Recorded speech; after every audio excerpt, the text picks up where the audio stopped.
जय श्री स्वामी समर्थ. लोकांच्या नजरेत आपली छाप पडावी आणि लोकांनी आपल्याला बघता क्षणी इम्प्रेस व्हावे असं जर तुम्हाला वाटत असेल तर मी तुम्हाला काही गोष्टी सांगणार आहे. त्या गोष्टी तुम्ही नक्की कराव्या. सगळ्यात महत्वाचं म्हणजे तुम्ही पहिलं गबाळ्यासारखं राहणं बंद करा. वेश असावा बावळा, परी अंतरी नाना कळा, असे समर्थ रामदास स्वामी एकेकाळी म्हणून गेले आहेत. तो काळ वेगळा होता. आत्ताच्या काळात तुम्ही असता कसं त्यापेक्षा तुम्ही दिसता कसं याला जास्त महत्व दिलं जातं. तुमच्याकडे किती ज्ञान आहे यापेक्षा तुम्ही दिसता कसं याच्यावर लोक जास्त इम्प्रेस होतात. म्हणून स्वतःला नीटनेटके ठेवा. स्वतःला नीटनेटके निरोगी टापटीप ठेवा. म्हणजे लोकांची तुमच्यावर छाप पडेल. लोक तुमच्यावर इम्प्रेस होतील. लोक तुमच्या राहणीमानीवर तुमची किंमत ठरवतात. आत्ताच्या काळात वरवरच्या सजावटीला जास्त महत्व दिलं जाते. याचा अर्थ असं नाही की तुम्ही प्रत्येक वेळी मेकअप करूनच जावं, पण स्वतःला नीटनेटकं टापटीप ठेवा म्हणजे लोक तुमच्यावर जास्त इम्प्रेस होतील. दुसरं म्हणजे कधीही कुणाला घाबरू नका. भगवद्गीतामध्ये श्रीकृष्णाने सांगितलं आहे, तुम्ही कधी कुणाचं वाईट करत नसाल, कधी वाईट मार्गावर जात नसाल तर तुमचं कोणी काही वाकडं करू शकत नाही.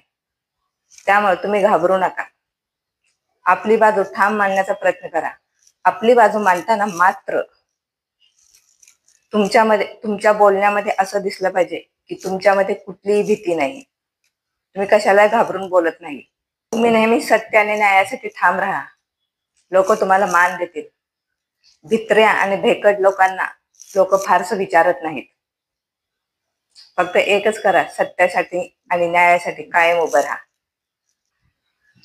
दुसरं म्हणजे प्रत्येक वेळी कोणासाठी मोकळे राहू नका. छोट्या छोट्या गोष्टीला तुम्ही धावून जाल तर तुमची किंमत कमी होईल. लोकांना मदत करणे म्हणजे काही वाईट गोष्ट नाही, पण प्रत्येक वेळी तुम्ही अवेलेबल राहाल त्याच्यासाठी तर त्याला वाटेल तुम्ही रिकामे टेकडे आहात. तुमची त्याला किंमतच राहणार नाही. बघा ना, आपल्याजवळ एखादी वस्तू असेल तर आपल्याला त्याची किंमत नसते. तसंच माणसाचंही असतं. म्हणून दुसऱ्याला मदत करा, पण स्वतःचा मान ठेवून स्वतःची त्याने इज्जत करावी या पद्धतीनं तुम्ही दुसऱ्याची मदत करा. दुसरं म्हणजे वेळेची किंमत करा. पैशापेक्षा वेळेला किंमत जास्त आहे.